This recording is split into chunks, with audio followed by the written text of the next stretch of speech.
And we are live. All right. Hey, what's up, everyone? Welcome to the show. This is the weekly Jargon. I'm Abel Perez. Jose Rodriguez. And Rohi Zachariah. Well, fellas, it's good to be at the round table with you guys again. Yeah. Great show last week. I was out in San Antonio and so got to see the $2.49 a gallon gas. So it was pretty cool. Yeah. Tell us about that. How was that San Antonio? What was the... You know, I don't want to go there. it was actually pretty cool. My first time in Texas. Unfortunately, like I was wanting to fly in, and I was like, looking out the window, ready to see like all the oil fields. I just wanted to see like your typical Texas, right? Almost like back in the old days when people wanted to see if New York was really great, black and white. So I was looking for your typical Texas, and man, it was overcasted. You couldn't see the ground until your wheels hit the ground. And but it finally, the last few days, it was nice and sunny. But it felt like I was in Fresno. Yeah. San Antonio, pretty populated city, 1.5 million people. They have all the same stores and everything like us. They have the HEB going on, which is a nice grocery store. I expected beef to be cheaper because of cattle and, stuff like that. Pretty much the same thing, as far as pricing goes. I found a carniceria there, and I thought, hey, these guys are going to, have Tex-Mex, the hookup. huh?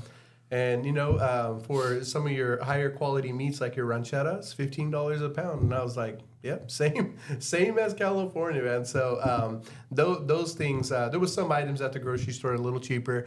Gas, of course, $2 a gallon cheaper. I think that's probably your biggest impact. But a lot of road construction everywhere. It almost seems like they don't do like a stretch at a time. It's just like, we're fixing this highway 5 miles, and we're just going to have all these different contractors working it out at once. So It was a pretty cool experience, though. We went there to go check out my wife's family, and they just recently moved there. And we saw 3 San Antonio Spurs games, so the boys got to awesome. check out some basketball. How was the weather, if you don't mind me asking, the climate, as far as... It started off, it was pretty much the same as here. Yeah. So none of that humidity that they talk about? You could feel the humidity at night. You're like kind of cold, but you're sweating at the same time, a little weird. But outside of that, pretty much the same. So, this is a good... I appreciate that, because this is a good segue to...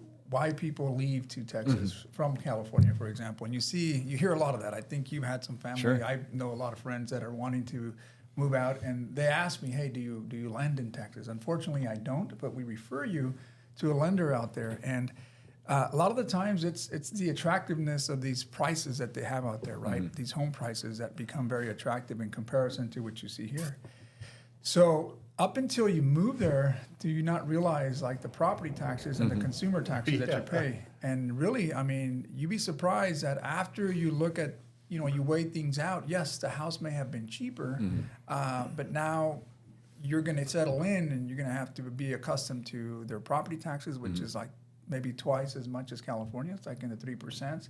And then you have your consumer taxes, all your sales taxes that are also a little higher than California. So Texas, I'll be very sincere with you. Had nothing against the state. I think there's certain areas in Texas, huge land mass. And I'm sure there's certain pockets that are very great. But if I was going to leave California because of my economic status, it would probably be in a state that doesn't have as big property taxes and consumer sales tax. Right? I mean, I think that would be the desirability, just to find something. So people move even further east, Tennessee, Kentucky, some go to Wyoming, and maybe these areas are good, but I mean, in California, I don't know. I mean, I think in the States, we have one of the best climates that we have here. I mean, For sure. Yeah. No, this was the first week that I was talking to somebody yesterday on the phone, and they said it's the first time they have friends that they know that moved out of the state. They're already in the talks of moving it back simply because of that. It's actually cheaper for them to move back to California than to live out of state right now. Yeah. So you're already kind of that trend is already coming back of maybe it really wasn't as good as I thought it was. Because again, the idea of maybe like 10 years ago where you could take your $400,000-$500,000 home here and go buy like 50-acre ranches out there, that's all gone. You're almost equivalent once you move there to what you got here.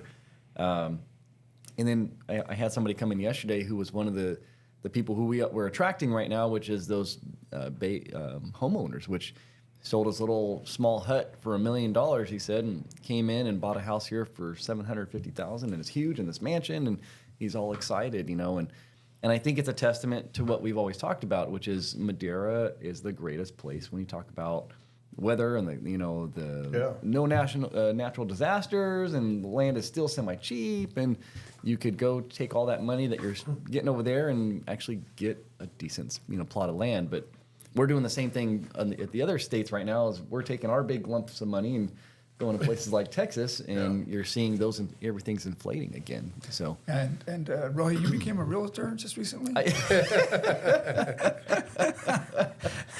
Well, and it's good because it's true. You see that a lot. I think it's been in the making for some time now. Yeah. I think people saw the congestion in these Bay Area areas, even LA, for example. They were leaking out to Bakersfield and what have you. And you started seeing these booms in construction, but more so people just moving their way out to where it became more affordable. And Madera, or the Central Valley for that part. It's Madera. It's Madera. It's not Central Valley. Yeah, has become really an attractive place for a lot of these folks because the commute, although it's 2 hours, it's still for them it's still doable. Sure. Because of the affordability of housing, right? And now, I mean, what does that do to our local population? And I think, Abel, you can attest to that even our local population here may have a harder time in trying to qualify for these low inventory, higher priced homes because of the low inventory. Sure. So it becomes a demand, but a demand for who, right? So, like I said last time, I think you've seen a decrease in the first-time buyer people coming out to buy, right? Yeah. That first-time buyer that wanted to buy, you see a lot more unmarried couples, and you see more married couples. That has a high increase in these purchases that are happening here within the last 18 to 24 months. But that first-time buyer, that kind of died down a little bit because affordability has become an issue. And I'm not sure if you see that on the business side of it, but I know we were facing some of those challenges when we were doing the lending. Well, I think when we break down affordability, right, nobody ever cares about how much the house is, right? How much did you pay for the house? It don't matter if it was $500,000 or $1 million. If that monthly payment is within your budget, you're going to buy the house, right? And so, and I think that's most people. We look at things on a monthly basis. Okay, can I afford it monthly?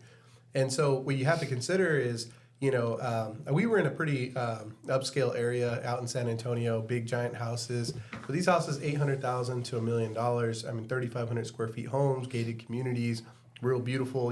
Their escalations of the houses were really nice. Homes that would be, $1.5 million here in Madera. San Jose would probably be a $3-4 million house, right? I mean, these were nice houses, only $800,000 to $1 million out there. And so you take like that affordability piece though, and you say, man, well, it's way more affordable out there. But then we have our property taxes. So property taxes at 3% on an $800,000 house, that's $24,000, right? That's $2,000 a month added to your mortgage because that's part of your PITI. Yeah. Versus the 1.25% here on that $800,000, that's more like $10,000, right? And so that boils down to about $900, something like that, on a month on your monthly. So you're almost looking at $1,100 to $1,200 more a month just on property taxes on your affordability. Now, how much more house could you buy? And does that basically offset it? Because now your purchase price would be higher, assuming you're here. But another factor that you have to consider is the income, right? The opportunity to make monies out there. And so oftentimes you're seeing people who are sailing off into the sunrise, right? Because they're going back east.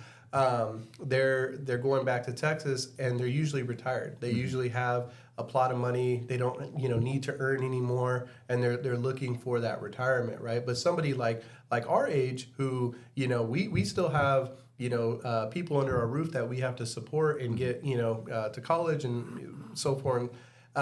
We have to earn, right? And so that's a whole other dynamic that needs to be taken into consideration, right? Is what are the earning opportunities out there? And sure, you have San Antonio, Dallas, you have your bigger cities where, again, they have the same retailers, they have the same, economic opportunities potentially, right? But, you don't have the tech opportunities as much, right? A lot of those guys are still employing people from, the West Coast and they're working remotely. So when all that's taken into consideration, it's almost like, how much are you actually saving? How much is it? How big of a move, or how much are you actually benefiting from that type of move? So it's pretty interesting. Yeah. No, I mean, it's going to be, it'll be interesting and especially when you say the taxes, it's, you said it earlier, is they have those high taxes, but look how they're doing with the roads, right? Yeah. They have enough money and that they'll just rebuild the whole thing, where there's a pothole in front of our street that'll probably be there for the next 3 years because we can't fix the whole road. So, I mean, I don't know, but obviously California is pushing like this, the little tiny homes, to kind of combat this, which you kind of have to, because again, there's no way to build a house cheaper, right? There's no prefab or anything that can come in and say, let's build this 1,500 square foot home and total cost is only going to be $80,000 and we'll sell it for $120,000. It just can't be done. Like there's still a baked in cost to those homes, unless you shrink it like they're doing your hamburger, make it smaller, make more of them on that land. But I see the downside to some of that is California as a whole is going to go still back to the renter market, meaning me as the homeowner, I'm going to say, I'll go a piece of property and build 6 of these on my house and rent them all out. It's not going to still trickle down to that person that may need it, true home ownership. And I know, we've talked about how cars have done the same thing that you said, which is people who go buy a car right now, they don't look at how much the car costs. They don't care. 60, 100, who cares? What's my payments? Yeah. What's my payments? And how do they get that? Well, 7, 10, 15-year loan. Yeah. And I think, I know you guys have talked about, I'm not in mortgage and lending and stuff, but you guys have talked about that traditional 30 is kind of already going away and having to expand to get people down into some of those payments, because you can't get the home for cheaper. You're going to have to buy a $500 or $500,000 small home in a sense. You just got to pay for it over 50 years now. Yeah, and you see that just yesterday. I had a gentleman come in, a client. He was coming to do his annual taxes, and he was asking me, "Well, I've been saving up money. I've saved up enough money to buy a house, but the homes haven't come down, and I know the rates are high." Yeah. And I asked, "Well, what's your rent?" He said, "I'm at $2,200." And I go, "Okay, square footage and area." And he gave me the area and the square footage, and I said, "Okay, wow, that's not too far away from where I'm at." And I started thinking, well, shoot, maybe I'm just one of those landlords that really hasn't got on with the program. Yeah. But the way I look at it is, well, I was down in my luck at one time after the crisis, and I remember that landlord never changed the rent on me for 5 years, and it gave me a break, right? But I understood that essentially she had to do something with that home, right? Either increase or sell. And I was asking him, wow, man, that's pretty crazy that these rents are here. They're here now. I mean, I haven't had to really face it, but this is why people are driven to go out and buy, because the mortgage is still out $1,000 Sure. for that same home that they want to buy. So their rent is still within. Well, I can still rent. I'm still safe, but I'm at $2,200. Now, at what point do you start saying, I no longer want to rent because I'm paying $300 less than what I can do to buy? Is there a breaking point where you say, I no longer want to rent?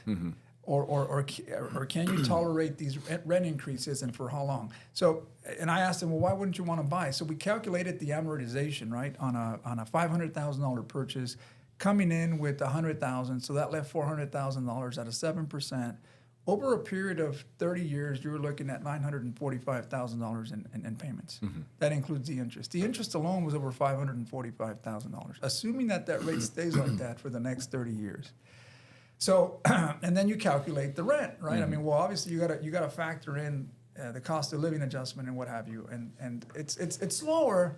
But again, the one thing you miss out on is the equity component. But you're having to pay. Some would tell you, well, the difference that you don't pay in your mortgage invested in a 7% interest rate, somehow it balances up, right? There's different calculations.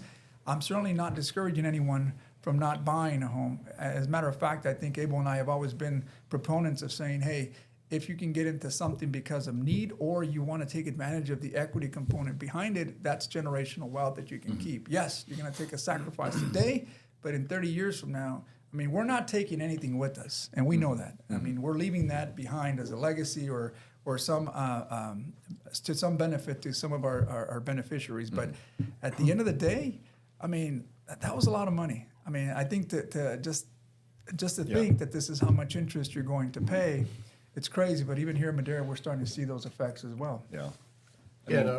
No, I say, I mean, with Abel, I mean, with where you went to Austin, I mean, did you feel like it was the land of the free? Was it worth the tax increase? Because everybody talks about freedom. It's the land of freedom. No, I didn't really get that sense. I mean, it was just kind of it felt very normal, and I think most San Antonio is a very high Latino population, and so it didn't feel like I didn't get any different sense of like different level of patriotism or anything like that. I even joked, and I was going to start off with this, and I refrained, but I'm a little bit more comfortable. Might as well do it, yeah. But me and my brother-in-law were talking about we want good barbecue, and I'm telling my family, I go, I want barbecue that's authentic, that's real Texas barbecue. Sure. I go, I want to feel a little bit of discrimination when I walk into the place. I want them to stop doing what they're doing, look at me a little bit, and like decide whether or not they want to serve me. That's when I know it's going to be good barbecue, But I didn't feel any of that. But on the other side, as far as it felt like there was a lot less police. I didn't see police all over the place, and highways.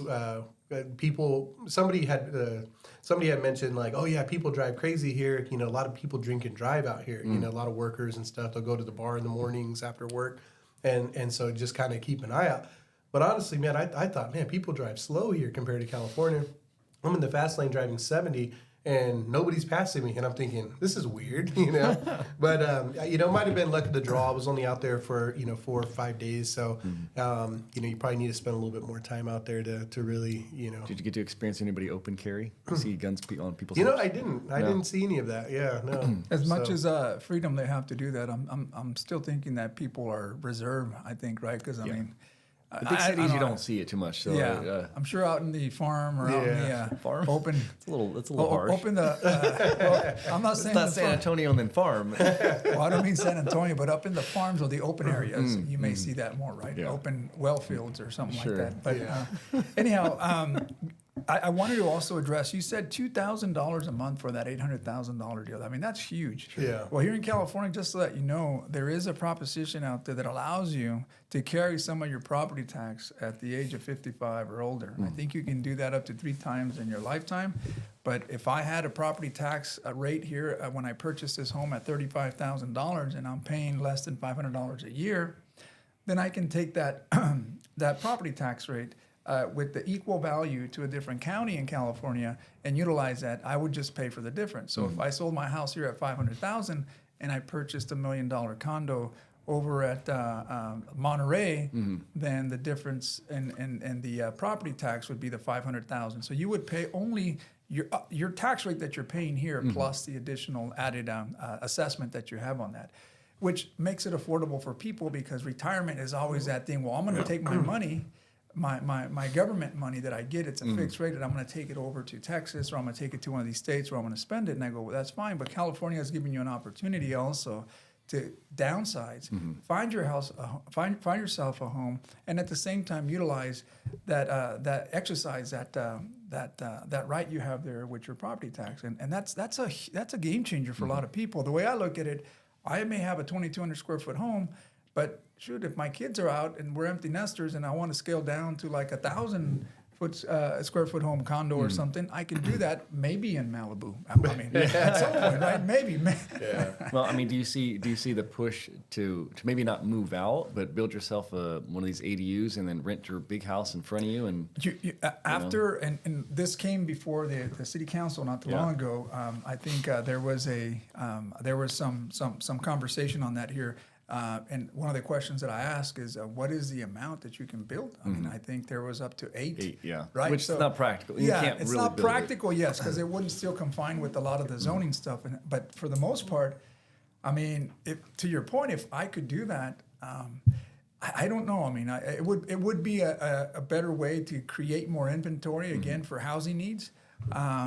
But we all like our space, don't you? You know that's a good segue. We all like our space, and we talked about that here on this Jargon show. I think like episode like 94 or something. Something Now you like can go that. back Yeah, and it's check been it some out. time. No, but we've talked about other cultures. Yeah. And what the what kind of the mentality is with housing in other cultures, and even down like I think Rohi said down in the South, it's more like mom and dad's home. Now I take that over, right? I take over that Yeah. land. I now take care of it.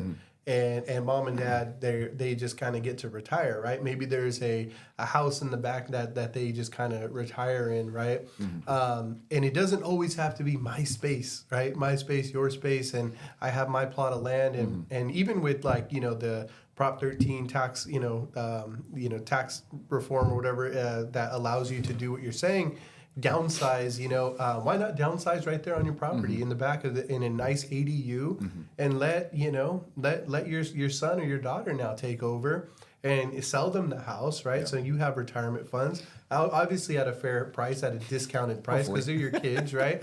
But what's fair for them, right? Yeah. You talk about the inflation on homes and if you're selling your kid a $1 million home and you're giving it to them for $600,000 or $700,000, that's quite the discount, right? And they should appreciate that. And you now get those funds. You get to kind of retire out. You have your ADU on that property, and you see that in other cultures. In the Indian culture, it's 2-3 families in a single house. We'll add on. We'll do the ADU, and we'll survive together. We'll invest here. We'll invest there. And once everybody gets established, and the branches of the family start growing, and you need more space, well, now that family's going to go branch off, get their own property, their own little compound, and then do it all over again, right? But I think sometimes that cripples us in our ability to really prosper as a family.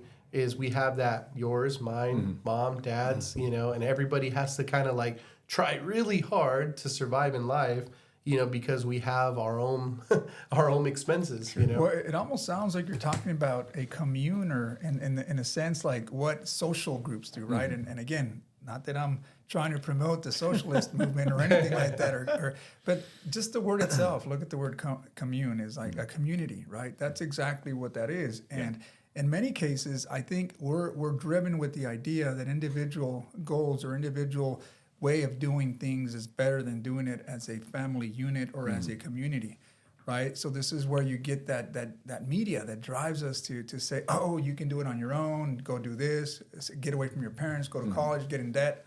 And this cycle of like debt never really gets out. But then to your point, you see these communities that say, well, think about it. We can preserve more of our wealth if we stay together versus spreading that out and paying interest on all these 5 mortgages. Let's say there's 5 siblings, and we each have our own home. I mean, yeah, we're going to grant it that we're going to get there, but at the same time, imagine if you brought that money together. You would save more of that money, pay less on the government taxes, and you'd be able to acquire a lot more, sometimes cash, to be able to get yourself to where you want to be. Sure. But that mentality, like I said, it's cultural, and sometimes it's not the American way, so to speak, or at least growing up is you can do it on your own. Yeah. Just do it. Or whatever they're telling us to do or conditioning us is to be a consumer individually.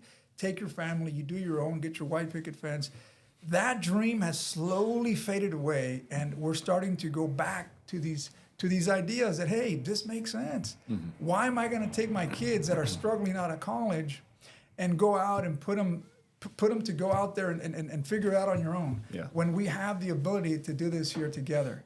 Yes, we have to make adjustments because maybe the in-laws don't get along, the wife doesn't get along. Well, that's why you separate these ADUs or you do something where it's respectful, because living inside homes also, you have to tolerate personalities, and sometimes that doesn't always do. Well, we don't want you living like Willy Wonka in the Chocolate Factory, your grandparents all in the same bed and stuff. Yeah, no, but I think that, that is something to hear, but the American dream, I mean, that is probably one of the biggest, marketing slogans in out there, right? It's the American dream that pushes consumership. and it tells you like, man, you see the boat docking, and you have families coming off. Like, I want to sell you, and you a house, 3 houses, not just one for the whole family. I want to sell 3 houses right there, right, and so on and so forth with all of the other products. And I think as you look at the history of immigration, right, and people settling in the United States. Even if you're coming from Europe or crossing the Atlantic to get here, it's especially harder to come with family. And so oftentimes it's just, hey, mom and dad made their way over here, right? And so they just had their own, And as they settled, it was like, now we're caring for our own. Now, as you now have second, third generations, and you're kind of growing up in the United States, and you have, and then you're from day one, you're being exposed to this American dream concept where it's like, well, your parents did this, now it's your turn to do this, and you should do that on your own. And you see it all the time where people, doing mortgage applications, sometimes they don't even want to tell their family that they're applying for a house. They want it to be this big reveal, this big surprise. And that's cool, it is. It's like a sense of accomplishment. But who tells us that it's a sense of accomplishment, right? That American dream, that whole market, that whole marketing scheme, right? In reality, we've had clients, and Jose can attest to this, that are jammed up. They can't qualify. There's a snag somewhere. As soon as they engage with their family, all of a sudden it happens, right? Why? Because there's power in numbers, right? And, oh, shoot, Dad, I didn't know you had an extra $5,000, hitting a different bank account, well, yeah, hey, for a rainy day, all of a sudden there it is, right? And you make the deal happen. So, yeah, I think there's a lot of power in those type of numbers. So, all right. Would you agree? Any? I would. I mean, because again, the only numbers that always scare me is when you say you're buying a house at $400,000 or $500,000 in the interest, and I think we've talked about that in the past is that idea of if we would have looked 30 years in the past, and if mom and dad had paid the house off, and then I would be able to acquire a house paid for and take care of them, not have a house payment, and I could be saving that money for when my kids are ready to maybe start building or buying that second home. Instead, it seems like you said, the American idea is mom and dad, they're ready to retire. I'm going to sell the house. I'm going to take the money. I'm going to buy this bigger house. I'm going to get back into another mortgage, and it's this rinse and repeat idea. And then the other thing is people not understanding, like you said, is that home 30 years ago, and now that you've maybe paid it over the 30 years. Now that house, you have to sell it for $1 million, or else you've actually lost money. And people, I think, when it comes to financing in general, people forget about that. They'll say, "Well, mom and dad bought it for $40,000, in the 30s, and I'm selling it for $400,000 now. I made all this money." Not necessarily. If you account for cost of living and you account for the interest they paid over the 30 years, you're actually maybe behind or just barely breaking even. Everything. Finances that they might have taken. Yeah. So I think people need to reevaluate the American dream. It wasn't just the house and the picket fence. It was ownership. And Americans have lost the idea of ownership. And you know that because everything is now, look at your life. It's about subscriptions. You don't own anything. When it was about your CDs and your movies, you bought it at the store and you owned it. You didn't pay a fee for that, right? And you maybe had this idea of like, I'm going to go buy another movie, but it was mine. But now they've sold you on that too, to say like, don't buy any more movies. Pay us $10 a month, and you can have all of these movies that we decide what you get to see. Still, it's not every movie in the world, But don't ever own it again. And I think that's that generational change that needs to come back around, is to say like, no, I want to own something. I don't want to have continual payments and not have anything to show for it. And that's a good question. So we talk about these hard assets. So now with Trump supporting like the crypto, and you're starting to see even Larry Fink, and we talked about this, is the tokenization of assets, right? Yeah. Like now it becomes digital.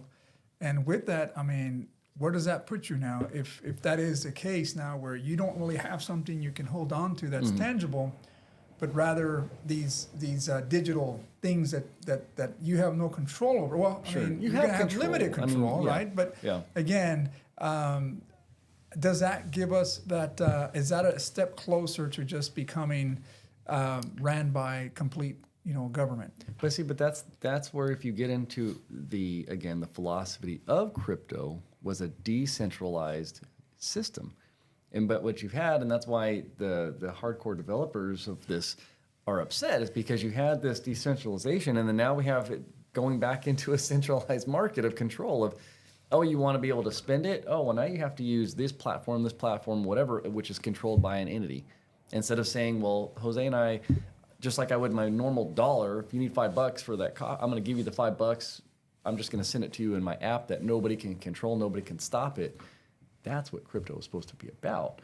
But we're getting away from that. It's because, again, now it's like, oh, I want to buy, some Bitcoin. Well, I have to go to a bank, and I'm leaving that money in that account. And if for whatever reason they go out of business or they decide to freeze my account, now I'm without that money. So I think, again, people liked the allure of crypto for that same reason. They wanted ownership. They wanted to be able to have something that was in their control. That wasn't part of a central banking system, right? Exactly. But it was still ownership. Yeah. It was still ownership of a financial system. And just like everything else, we're falling back to this idea that, well, I don't want to have to manage my wallet. Well, I don't have to worry about if I lose it. I'm going to trust you, some guy I don't even know, to hold all my keys and information and hope that you don't run off with it. Well, hopefully the Department of Government Efficiency helps us with that, right? Because it seems like they're cutting down pretty quick. So we'll see how that. Hopefully we can regain ownership once again. Your charge wire is not connected right here, so we're at 3%. Okay, so let's wrap We're at 3%. Yeah, okay, wow. So that means we got to jump on this. Huh? Yes. All right. So I mean, and I think we talked about this. This is one of the last topics that we're going to talk about. Is some of the executive orders that have played out, and to some extent, you're starting to see them unravel. People are starting to, obviously, the volatility in the market now, right? You're starting to see how the market's playing out with these executive orders regarding the tariffs from Mexico and Canada. Yeah. I mean, but he's playing hardball. And look what's happened. Mexico is already agreeing to some of the terms. I mean, that's why in government you kind of need a business mentality of calling people's bluffs and saying, hey, we got to do this for the better of us. It's already working. Yeah. I think Canada's the only one that needs to figure out you can't fight us. Join us. I'd like to see how that plays out. And now we have the purchase of the Gaza. I think that's the not only the Gulf of America, but we now have 3%. We can't get into that. Possible. Well, we are connected to power. I don't know if it's going to be able to be enough to keep up with the consumption here. But it's crazy to hear. I mean, look, it's prime land. I mean, obviously, now that Israel has pretty much bombed the hell out of that. I mean, you look at it, and it's no different than the fires down south that has burned up prime real estate land. Yeah. And that's kind of crazy that we're not focusing on that anymore. We're shifting this somewhere else. It's not interesting. Well, you're a conspiracy person here, you know. Well, I mean, let's talk about it. I mean, I'd like to. So what's going on? Yeah, what's going on with this Gaza purchase? Well, I mean, I think yesterday, a couple of days ago, they had a press release. I think not Yahoo. I think it was just yesterday. And Trump and I think the focus was, hey, we want to make sure that Gaza doesn't present attacks again on Israel. Mm-hmm. But Trump's proposition was, well, what if we just buy it or we occupy it so that we become the neutral party in there and keep that at peace. And at the same time, now you have prime real estate, right? And it's called the UN. That's what they're there for. Yeah. So it makes it interesting now that conversation's happening. But again, it's starting to unfold of what political climate we may see here in the next couple of years. So, let's just talk about it more at a kind of elementary level, right? The concept of buying it, right? Who benefits from that? Who's in control of it? Mm-hmm. Who occupies the land at that point, right? And I think that the Palestinian people that's probably, that has to be on their mind right now. You hear a couple of different, statements where it's like, well, the Palestinian people, they can, find refuge in different countries nearby. Then it's like, well, no, they can occupy it too. They can live there too, right? Eventually, but once it's all completed, right, they can kind of come back. And so there just seems to be a lot of gray area right there. And so it almost seems like Israel is claiming victory over the land, right? Oh, we won. Hey, U.S., you want to take it over and develop on it? Go ahead. We'll allow you to do it. Right, But it's almost like the goofy part is like, during Trump's first run, it was like Mexico's going to build the wall, right? We're going to get them to pay for it, right? It's almost like Israel's getting us to pay for the damages that they created, right? Hey, But we funded it. yeah. We provide a lot of funding packages out there, so it's not just. Right, but what I'm saying is, we funded it, but the damage has been done, right? But now it's like, hey, well, we don't want to fix it up. You guys fix it up, and it's almost, it seems pretty sneaky, right? Kind of like, yeah, hey, Trump, we don't care about we don't want all the credit. You get the publicity, you get the glory, you get all this stuff, as long as it gets done, that's all we care about. Because guess what? We're right next door. So when it's all nice and beautiful, we're going to be the ones that benefit from it. And when I say we, I mean Israel, right? They're the ones that are going to benefit from that entire thing being redeveloped, and their business is going to be able to tap into that essentially, right? And meanwhile, they have the protection of the United States military to keep it clean and keep trouble out of it. I mean, it's a great move for Israel. Right, I just don't know how it helps us. And I know I think it's a great move for the U.S. too. And I had shared this with you that there was a journalist that had questioned why the interest of the Gaza Strip, right? So the Suez Canal that runs through Egypt, right? That is a major trading deal, and the U.S. certainly, most of the world has certain bases out there to protect, the global trade and what have you. But the biggest players, of course, are going to be the U.S. But as tensions carry on, obviously that particular canal can become an issue, and the cost of doing business to take your freight there or your trades could become an issue in the future. So this journalist said, well, wait a minute, there's already a plan in trying to bring this canal through these areas here in the Middle East that come through, and Gaza is at the middle of it. So imagine making another easy segue of trading through Israel where they both benefit. Now, kind of like the Panama Canal, who really benefits in collecting those monies that enrich that area? And see, we don't know that these are the geopolitical benefits, but that's kind of what's heading out there. That's what we don't see on the back end. We're just being fed whatever I think the media wants us to learn. Well, it's just another war with the Palestinians and their terrorists and Hamas and Hezbollah, whatever the case may be. But truthfully, there's a lot more to that. I think there is an intent to try to cover that land because of its value that it has, whether it be next to the sea or prime land, or having this other development come across. It's a huge project undertaking that essentially, like Panama, the U.S. pretty much built that. The Suez Canal is no different. And I'm not sure if that's also a conspiracy, but that's been what a journalist had provided. Well, do you, and again, she did a pretty good job of really laying it out, right, and saying this is the motives that potentially could lead to that. Again, we are opinion-based, and that was, I don't know if we're being fact-checked anymore. I don't think we're being fact-checked anymore, right? That was part of the Zuckerberg's deal. What do you think, Rohi? The people that are native to the land, is it a positive, or is I think you have to look at it and again, it's a sense of if I'm gonna say I own this piece of land, I had a house there, and an entity is going to come and rebuild it for me, and I'm going to get to stay there.